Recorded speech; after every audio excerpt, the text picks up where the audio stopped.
It has been a horrible year in terms of the war, how vulnerable we all are when we don't create our own homegrown energy sources. But that is an accelerant as well toward the ultimate goal of getting the 100% clean electricity or net zero by 2050.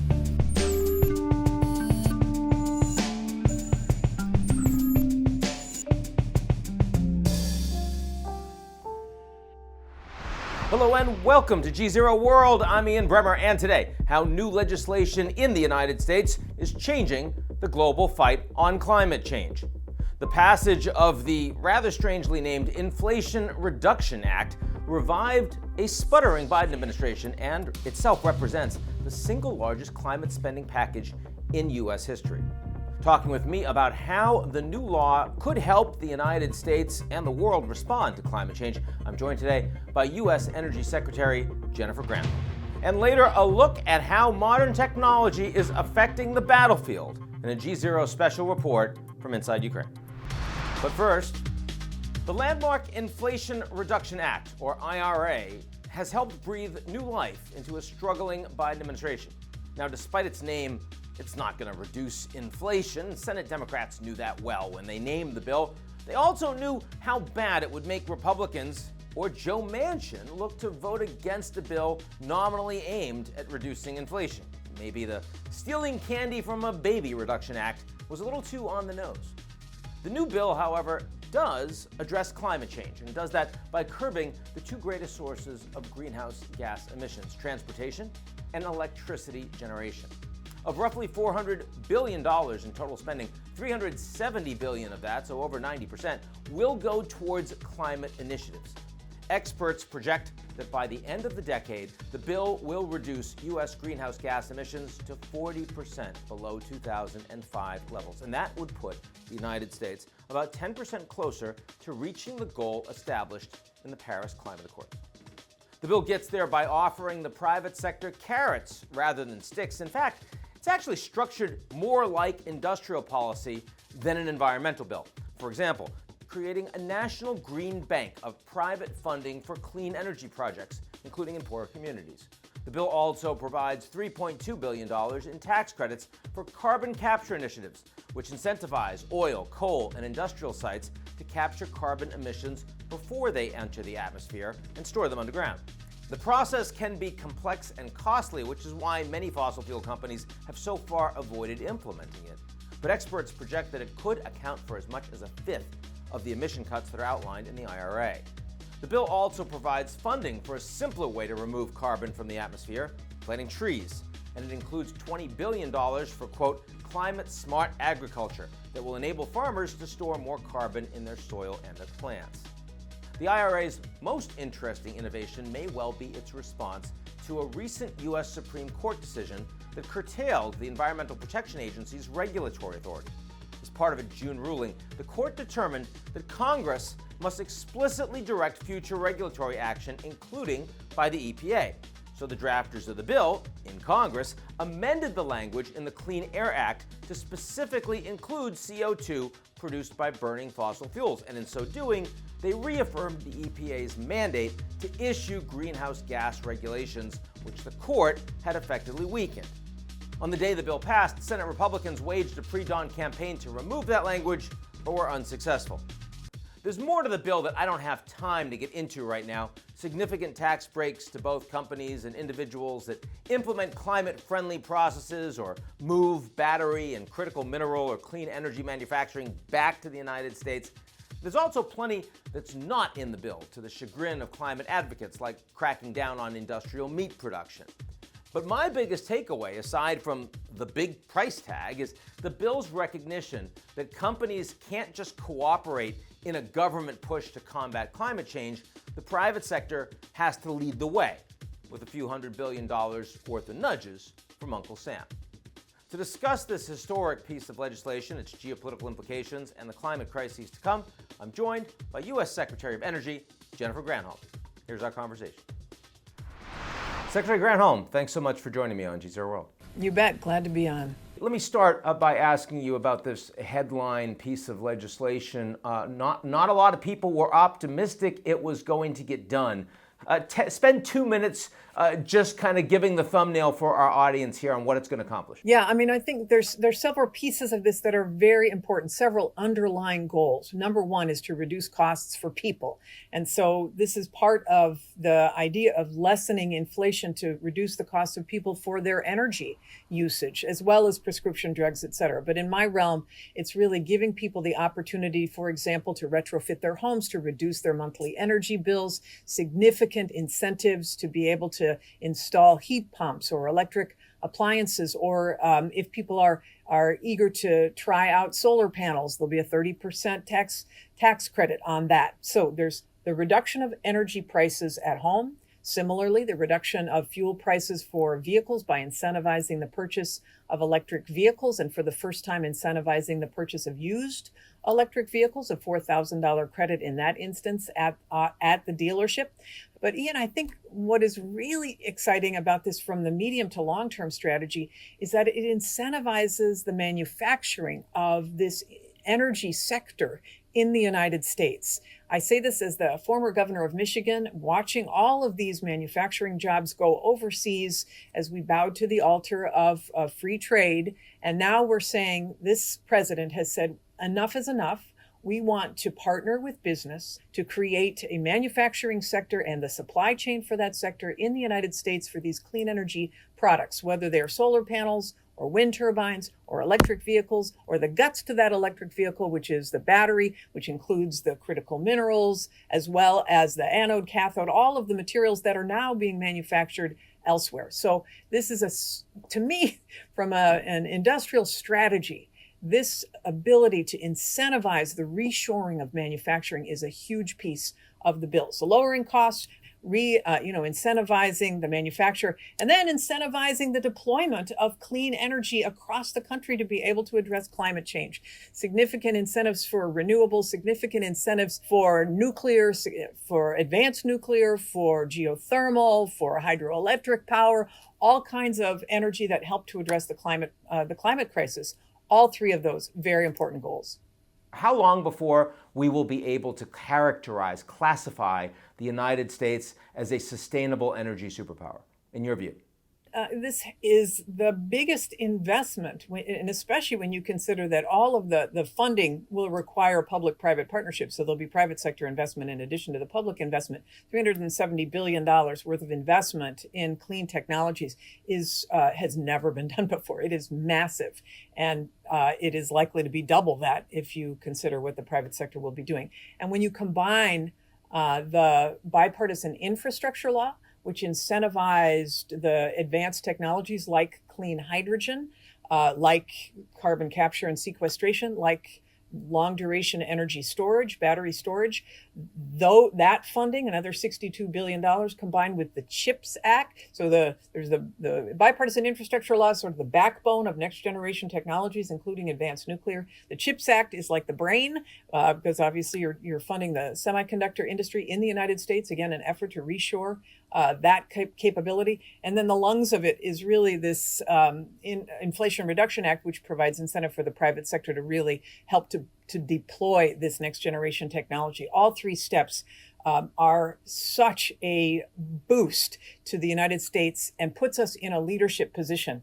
And so while it's going to take some time to build up those supply chains, obviously, but the incentives in there, particularly in the vehicle side, for the automakers to bring that manufacturing capability into the United States are very quick. The turnarounds there, I mean, we'll see if they're able to keep up with the timelines, but it is really, I think people's hair is on fire to be able to meet the deadlines that are specified in the Act. How much of a difference do you think this makes for the upcoming COP27 summit in Sharm el-Sheikh? Do you think that the United States is now in a position to make something more of COP27, or are we really looking for the next year, for the year after that, on the global stage? Yeah, I mean, it's a great question. I do think that COP gives us an ability to have some moral authority to say we are putting our money where our mouth is on this, and therefore we are going to be still pressing our allies. But honestly, our allies are there too because of what has happened. When you look at the NATO allies, for example, or our European allies, who understand how vulnerable we are by relying upon fossil fuels or any technologies from countries whose values we don't share.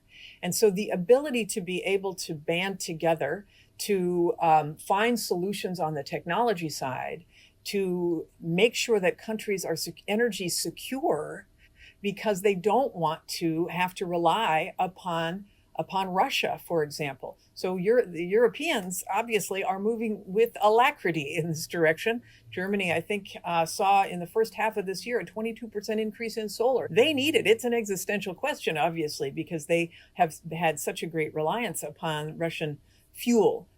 Great Britain, they just completely decided they were going to not use any No more Russian energy.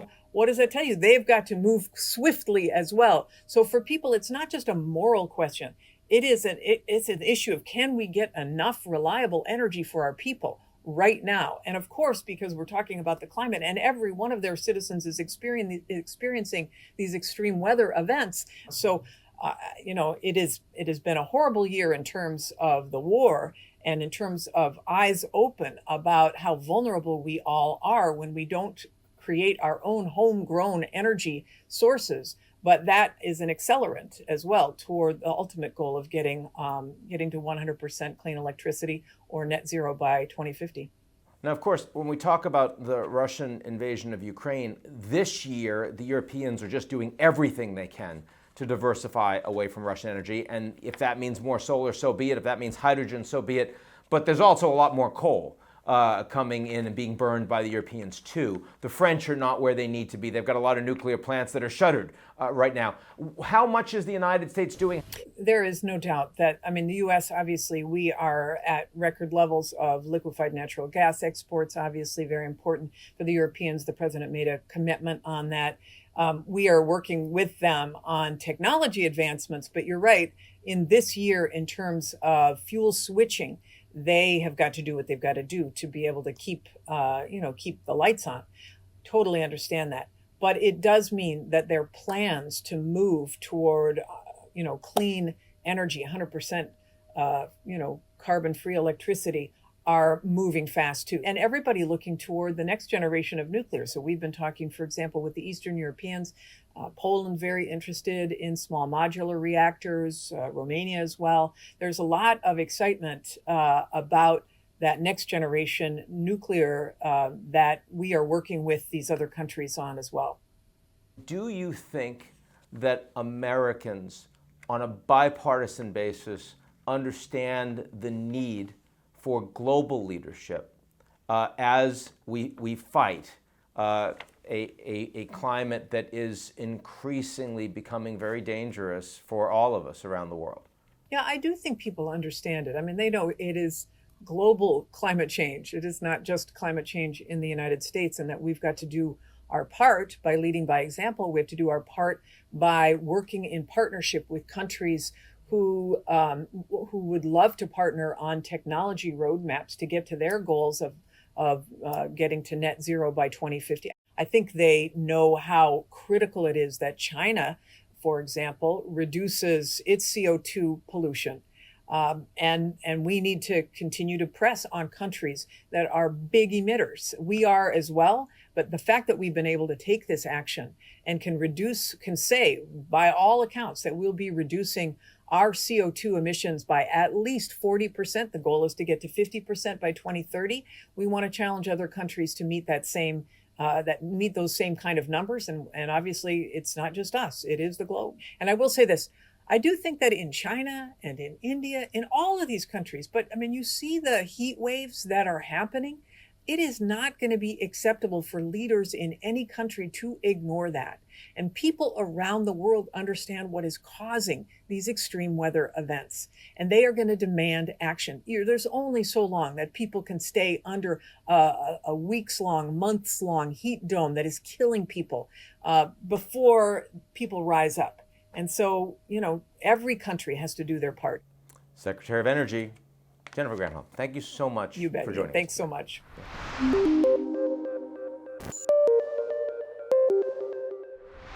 For the last 6 months, the war in Ukraine has dominated headlines.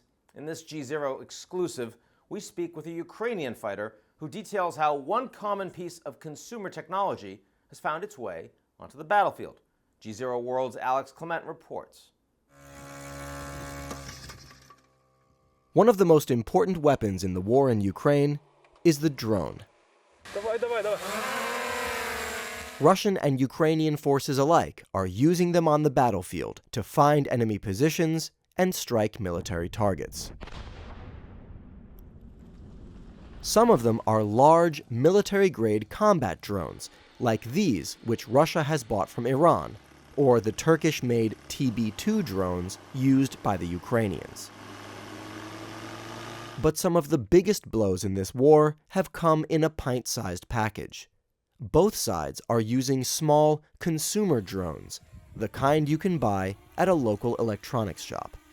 80% of drones that Ukrainian army uses now are commercial drones that were produced to film weddings, vacations, and all this kind of situations. And we're using these drones for aerial reconnaissance. We're using these drones to hit Russian tanks. Oleksiy, who asked us not to use his last name, is a Ukrainian drone operator. When Russia invaded Ukraine in February, he cut short a Colorado ski vacation to fly home and join the fight. For troops on the ground, he says, the sound of these drones is terrifying. You have to adjust your mind to identify this sound. So when you hear it, it means you're in trouble. It might mean two things: whether your location has been discovered by the enemy, or you're gonna be shelled in 5 minutes. So I hate this sound. The use of consumer technologies in major conflicts is nothing new. In World War II, Allied forces used civilian vehicles, planes, and, famously, fishermen's boats during the evacuations at Dunkirk. Dunkirk. In the port were ships of every shape and size, taking off the men of the BEF and their French comrades. And the war in Ukraine continues in that tradition of using whatever is at hand to gain an advantage. Wars like this, you have to be efficient about it. This is an attritional war.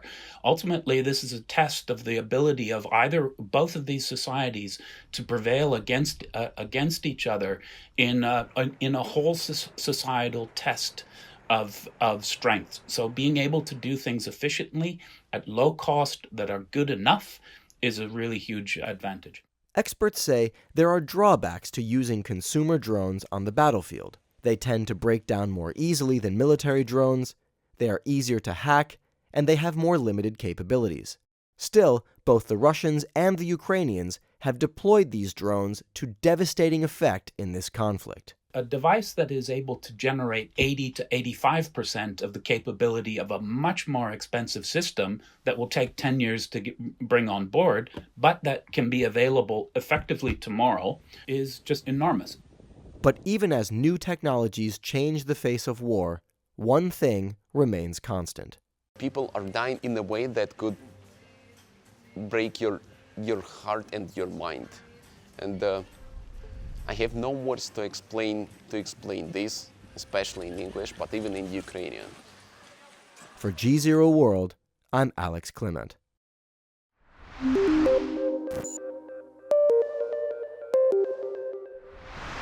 That's our show this week. Come back next week, and if you like what you see, or even if you don't, and say, I want someone other than a cabinet secretary, I got you covered. Don't worry about that. Why don't you take a minute to sign up for GZERO's most excellent morning newsletter? It's called Signal.